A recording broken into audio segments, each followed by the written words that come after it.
I believe strength is a skill. And for that reason, I think the more you practice a given skill, the better you're going to get at it. Squatting, I think, is a skill. Deadlifting is a skill. A lot of this stuff is a skill.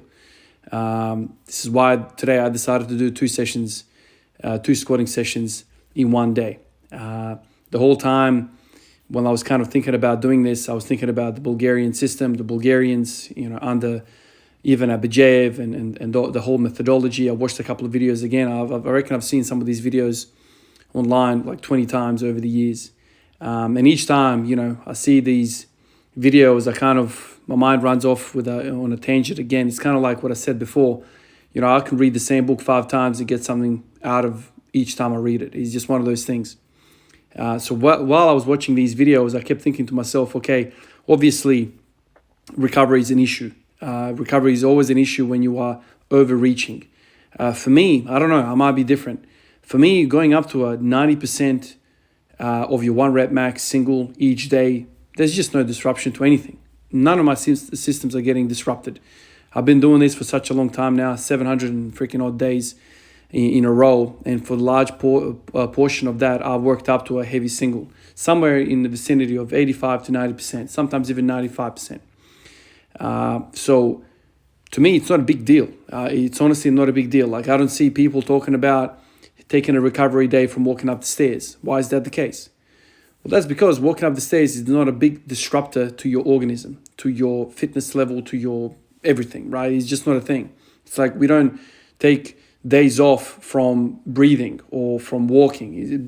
The reason why is because these things are not upsetting our system. They're not disrupting homeostasis, right? They're not doing anything. And so after a little while, if you ease into things, kind of like what I've been preaching about, if you want to squat every day or do anything every day, after a period of time, your body kind of, gets used to that given, workload, that given training schedule. And so then eventually, squatting up to 90% without any back off sets is not a big deal. Now, when I was doing 3 sets of 5 every single day, now we're talking about overreaching. Now we are getting into some of those systems and we are not able to replenish some of these systems. Working up to 90% to me is not a big deal. Like, my central nervous system is not upset. I'm not, shoving ammonia up my nose. I'm not listening to heavy metal. I'm not emotionally involved in that lift at all.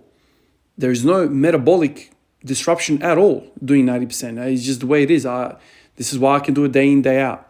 And so, man, if I had all the time in the world and I could freaking train 8 hours a day, I would probably train 2 or 3 times a day. Now, I would not go down the path of the Bulgarian methodology with Ivan Abijev. But at the same time, man, I'm not an Olympic gold medalist. If I had the time, I would train quite, often, probably at least twice a day.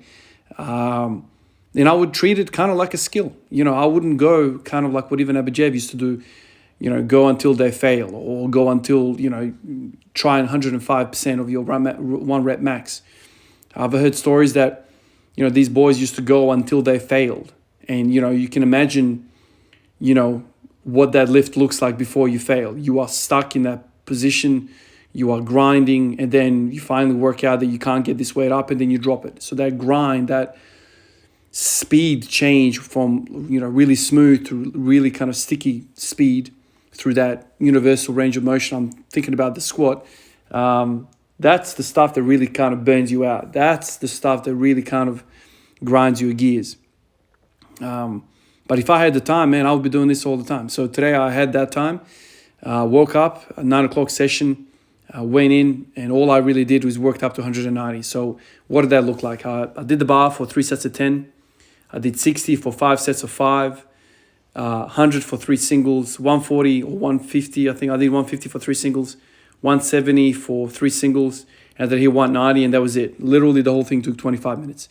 Now, 25 minutes, man, that is nothing. Like, everyone's got 25 minutes, and I'm pretty sure all of us have 3 lots of those 25 minutes. So this is the thing about greasing the groove. This is the thing about treating this as a skill.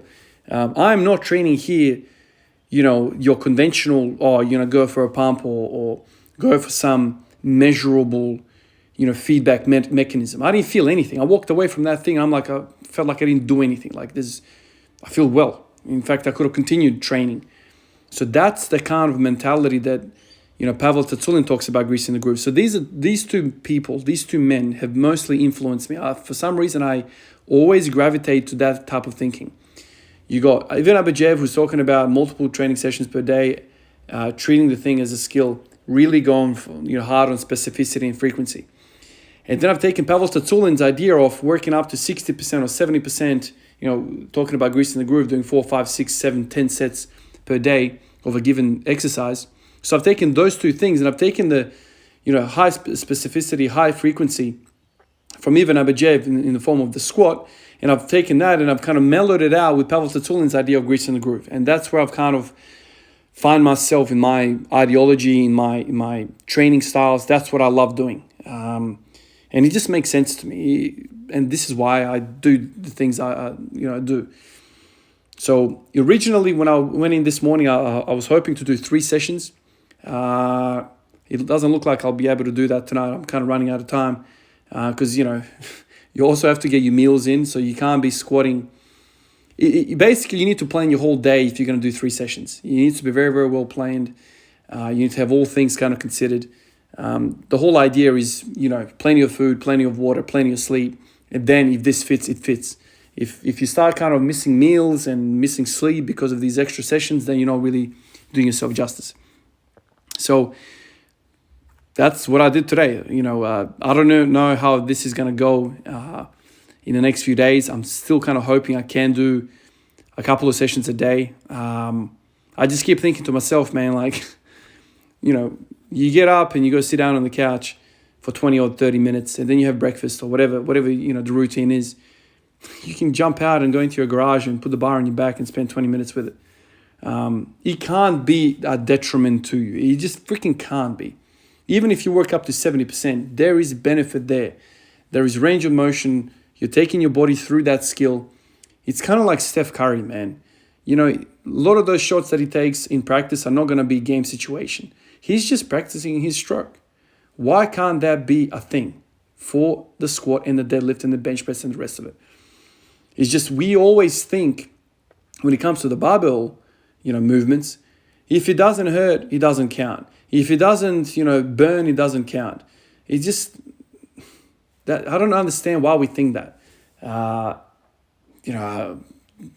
Straight away I'm thinking about, the golden era of bodybuilding and what they kind of made us believe, no gain, no pain, or no pain, no gain, whatever the hell thing was, But the moment you start thinking about the deadlift being a skill or the squat being a skill, then you're like, I just want to go practice the damn thing. And if you think about what Louis Simmons spoke about, the speed days, that's pretty much just practice. He talked about the rate of force development, the rate of force production, whatever. He just wants to move quickly through those movements. But he essentially, I think what's happening there, he's just practicing the damn thing. Those neurons, those nerves, those neural anagrams, they are being used. It's kind of like a highway, man. It's like, or going from A to B, driving in the city. If you've never been to somewhere, you're going to be like, oh shit, is that the road I got to hit? Oh, blah, blah, blah, But if you've been there 1,000 freaking times, you don't have to think. It's muscle memory. You just go down the streets. You don't even care about what the name of the streets are. You just go. It's kind of like that. You want the firing of those motor neurons just to be automatic, man. There's no thinking about it. And so this is why I think, this is a skill. And deadlifting is a skill. And so when I'm kind of bracing, technically you want to make every single lift the same. Every single time you go to the deadlift, you make it the same. But I know for myself and probably you guys as well, especially if you're freaking deadlifting once a fortnight, there's variation. Sometimes, you clench down your lats and you kind of pull and you kind of roll forward a little bit. You lose your balance or whatever. Or in the squat, sometimes my heels come off. That means I'm too much on my toes. So all of this stuff can be practiced. And I don't think it's respected enough in this kind of community of fitness or powerlifting or whatever strength training that we're in. Maybe there's some areas in the fitness community where, practice is kind of more respected, but definitely in the barbell, like powerlifting community, it's like, oh, you got to rest. You can't be disrupting your rest. What do you mean, man? Like, since when does moving 70% for a single does anything to my recovery? Since when? Does walking up the stairs disrupt your squatting recovery? Oh, you've had a really hard 5x5 session, so that means you should just bed rest. Don't go to work. Don't climb the stairs. Don't do anything. For God's sake, you're gonna disrupt your recovery. Come on, man. Like, some guys have talked about, go walk on the beach instead. Why? Like, why don't you want to practice? Like, why should, of course, so Steph Curry had a really tough game last night. He shot the ball 30 times. He scored 50 points. Oh, man, like, you better just sit in bed and not do anything. It makes no sense. He's probably going to walk outside or go into the gym, and he's going to take some nice free throws. NBA players have shoot-arounds. Why do they have a shoot-around? They're always working on their skills. That doesn't mean the shoot-around is a full 5-on-5 scrimmage before the game. We're not talking about that. That's a 1 rep max in the basketball world. No one's asking you to do that. All we're saying is go and take some freaking free throws. And my working up to 90% to me is like us shooting a free throw. Honestly, it really is.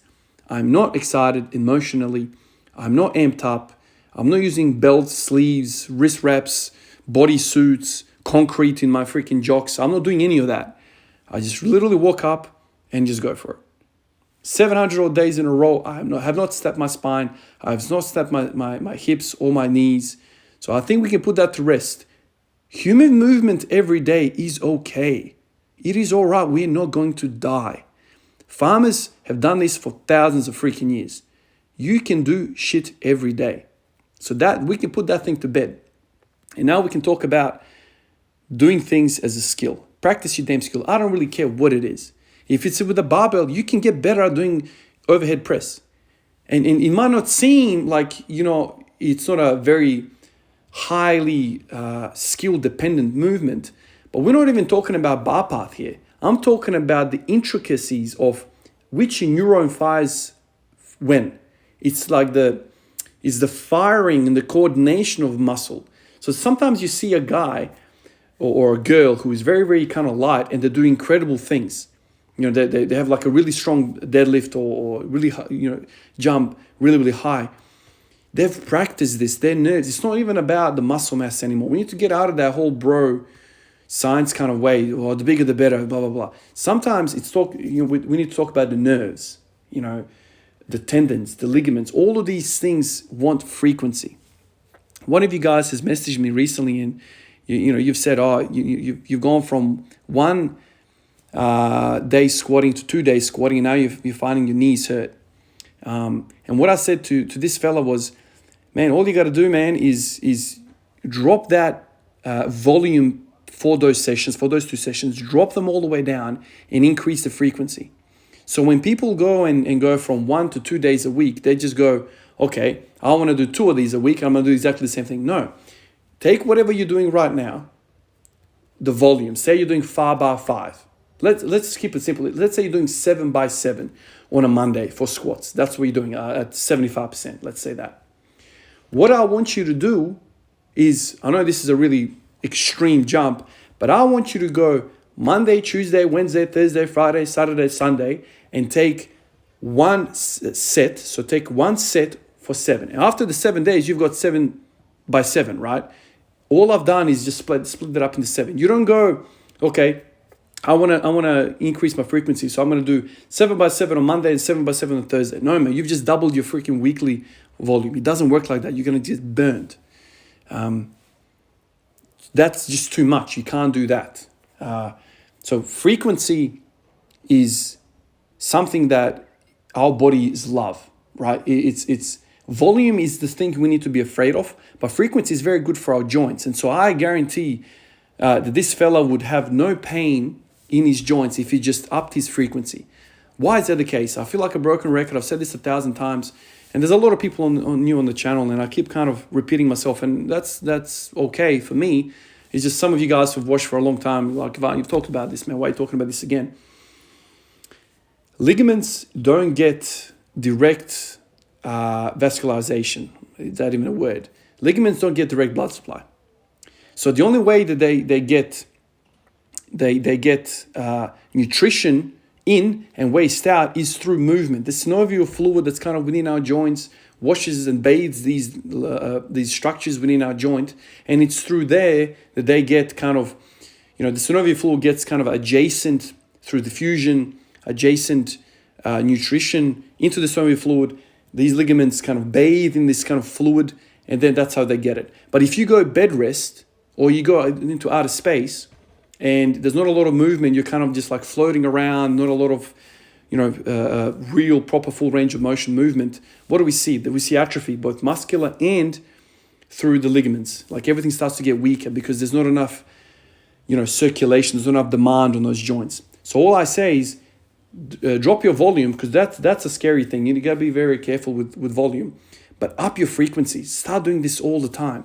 Your joints love it, your nerves love it, you're going to get more skilled at it, and voila. We don't have to do the whole Bulgarian thing where we go to war every single day and even Abujev hits us with a sledgehammer over the head before we walk into the gym.